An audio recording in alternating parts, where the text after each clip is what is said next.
Hey there, my name is Sage, and I'm developing Riot, a roguelike mech-action game with gameplay inspired by Armored Core 6, roguelike runs inspired by Risk of Rain, and weapon and part generation inspired by Borderlands. In this devlog, I'll be discussing how the first 2 weeks since the game's announcement have gone, and then I'll be answering some questions submitted by folks in the game's Discord. I will also have timestamps in the description, so feel free to skip around. If you're liking what you see, I'd love it if you'd wishlist the game on Steam, subscribe to this YouTube channel, and/or join the game's Discord. Alright, let's get into it. I made the Steam store page for Riot public on February 10th, 2025. When I announced the game, I also made a post on the r/mecha subreddit featuring the announcement trailer, which did quite well and was the top post in that subreddit for a couple days. At the time of writing, that post has been viewed just over 58,000 times and has 1,152 upvotes. It also received a number of comments, mostly quite positive, and the majority of which I've replied to. A couple things came up a few times in those comments that I thought were worth addressing. First, a few people mentioned some areas being too dark. I'm aware of this and have increased the brightness of those areas. I've also made shadows a bit less dark. I think things are looking better, but I'll of course be tweaking everything more going forward. I will also be adding a brightness setting at some point. Another question that came up a few times was whether the game would feature co-op. I get the appeal, and I do love co-op in games. At this time though, I am not planning to implement co-op in Riot due to the increase in complexity it introduces. However, I have committed that if the game does well enough for me to go full-time as a game developer, I will make an attempt at introducing co-op to the game. I am aware that at that point in the process it will be tough, but I would love to give it a shot as a thank you to the community if everything works out. Just to reiterate though, I am not promising that it will happen, especially given that it would be highly unusual for me to be able to go full-time as a first-time dev. There is hope, however, which I'll address more specifically in a bit. Anyway, back to the Reddit post. The top comment mentioned a desire for a separate video that could showcase the game more in depth. I was happy to do that, so I made the first devlog, Devlog 0. It was somewhere between a devlog and a gameplay overview, and it did get some traction, just not very much. Around this time, I also made a post in the Roguelike subreddit, though it did not do very well. My suspicion is that it's because it was a link to a YouTube video instead of a GIF or a video that played directly on Reddit. Somebody else posted about the game for the first time in the Two Best Friends Play subreddit. I was pretty excited to see other people posting about my game. It's a bit of an unreal feeling. After that initial surge, things slowed down a bit, so I thought it would be good to get another devlog out to try and keep some momentum. I had kept a lot of footage from the development process thus far, and thought it would be worthwhile to make a video catching people up on the process. Turns out it was, indeed, worthwhile. While the video didn't have much traction initially, it found its footing overnight on Friday night, eventually getting to over 1,000 views over the weekend and bringing the channel up to over 200 subscribers. I know that as far as YouTube goes, those are not particularly big numbers, but it does make me feel like I'm on the right track. Alright, now let's talk wishlists. For developers on Steam, wishlists are everything. Throughout the development process, you can use them to gauge things like the quality of your Steam page and how interested people are in your game. On top of that, if you have enough wishlists upon launching your game, you get placed onto the popular upcoming list, which is a big visibility bump. To get onto that list, you need around 6,000 to 7,000 wishlists minimum. So, how have things gone so far? After the first 2 weeks, my game is sitting at 937 wishlists. To give some context, I will reference a benchmark by Chris Zukowski, who is the sort of de facto marketing expert for games on Steam. His benchmark for the first 2 weeks includes the following categories: underperforming, natural visibility, great hooker marketing, and top tier. Underperforming games have 25 to 148 wishlists. Naturally visible games have 150 to 269. Games with a great hook or great marketing have 270 to 965. And top tier games have 1,000 to 1,800. That puts me on the line between games with a great hook and top tier games, which I'm quite happy with.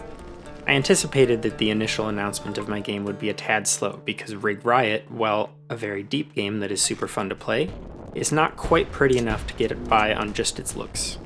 I really think the true marketing will ramp up after I get a demo into people's hands, which is why I'm so focused on getting a playtest out. The fact that the game has done as well as it has so far has really helped me believe that my idea is solid.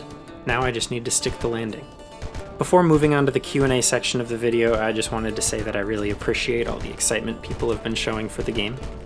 Making a game can be a lonely and uncertain process, but I've found myself filled with renewed energy and creativity after reading all the positive thoughts from folks, so thank you. For what it's worth, I'd love it if you'd sign up for the playtest on Steam. It's not quite ready yet, but I'm hoping my next devlog can be focused on the features I'm working on for the playtest and potentially more details about the timeline you can expect. Alright, onto the Q&A. Biz asked, are there going to be bosses? Do you have a story in mind? Yes to both. Each stage will culminate in a boss fight that you must win to move on to the next stage. Additionally, these bosses are the way that you will unlock new parts for your rig. These bosses will be either enemy rigs or other more traditional large enemy style bosses. The first non-rig boss in the game is the heavy tank, but I plan to have more for the playtest. As far as the story goes, I do have a story in mind. My intent is that the story be largely told in the same way as the story of Risk of Rain, where the player gets to mostly piece it together through collectible logs dropped by enemies. The initial premise, though, is that the player is a human that is brought out of cryosleep, selected due to their pilot implants, by the members of a nomadic settlement who are trying to survive within a massive far-future megastructure. The next question, from a friend of mine, is about when missile jumping is coming back. So this friend was one of the first people to actually playtest my game, and she played a very early version. During the playtest, she discovered a bug where the player, by jumping at the moment they were hit by a missile from below, could get a ton of extra height. I am not planning to add this back due to it being an issue with the collision of projectiles. However, if other less intrusive movement tech gets discovered in speedruns or something after the game's launch, I am likely to keep it in the game. Thanks for playtesting the game. You were one of the first folks to give the game a shot. There are definitely a few core aspects of the game that wouldn't feel nearly as good if not for your early feedback. I am sorry that I removed Rocket Jump. Alright, next up. Dumb Robot Stuff asks why I decided to make the game in Unreal Engine instead of in Unity or Godot. A good question. There are a few reasons for this. First off, the big pay-per-install controversy from Unity was still pretty fresh in my mind. But on top of that, I also always had the impression that Unreal seemed to run really impressive looking games exceptionally well, and I knew my game was going to be 3D. As for Godot, I didn't really know about it until I had already started development, so there was some sunk cost fallacy in play there for sure, though I did consider it. Ultimately, my assumption was that Unreal would be more well documented and tutorialized than Godot, due to its relative maturity. I have considered using Godot for future projects though, because it feels like it would have less mysterious overhead to muddle through when trying to get things right. More of a clean slate. Okay, Stingray asks a pretty big question about playstyles and build specialization. How much difference in playstyles will be in the game? Like in AC6, if you take the melee arms, using firearms with them is very suboptimal. So do you plan to kind of level that disparity and make it so any build will be a jack of all trades, just leaning in a specific direction? And if you don't, how will these specialized builds fare with random weapons? If I make a highly specialized energy build, but I only get miniguns and swords, that would be cringe. Will you make choose your type kind of chests, so it's guaranteed to drop some kind of a certain type of weapon if you pick that option when buying? I almost made this question into its own video, but ultimately decided I could answer it here. No point to a Q&A if I don't answer the harder hitting questions. Ultimately, I think that a core aspect of mech games, and really any games with deep customization, is the degree to which your build lets you specialize and express your personal playstyle. This is a lot of the reason I decided that the parts earned by the player would be permanent. There's just nothing like the feeling of tinkering with your build to make it feel just right. However, there is also the competing fantasy of a roguelike, where much of the joy comes from the high highs and low lows that create that awesome power fantasy when you get the fabled God run. Ultimately, I think it's totally possible and fun to play a jack-of-all-trades style build in my game, but I find that finding the right weapon for your specialized build has the potential to offer higher highs, and thus a more rewarding experience at times. All that said, I think it's also good when roguelikes allow the player to make decisions based on game knowledge that push the odds more into their favor. For this reason, I have actually added multi-item shops for both weapons and volatile mods, thereby allowing the player to make choices which suit their intended build direction. On top of this, certain metaprogression upgrades the player can earn eventually will let them ban some quantity of weapon types from the drop tables. They will also eventually be able to upgrade the weapon boxes in the armory to be multi-shops. Ultimately, when playing the game myself, I've found that no build feels like it's totally unable to function to the point that you can't find a weapon that works for your build, but I will be keeping a close eye on the balance of these competing fantasies as development continues and playtesting starts. Speaking of playtesting, Fullmetal Anarchist asks about how one can go about joining playtesting for the game, as well as whether I'm considering an arena mode for the game. Playtesting, for anyone worried they're missing out, has not begun quite yet. To make sure playtesting is productive, I want to make sure that the experience is relatively bug-free, at least as far as I'm aware, and that the various major features of the game are all implemented so things don't feel too skeletal. I would also like to have some kind of tutorial implemented.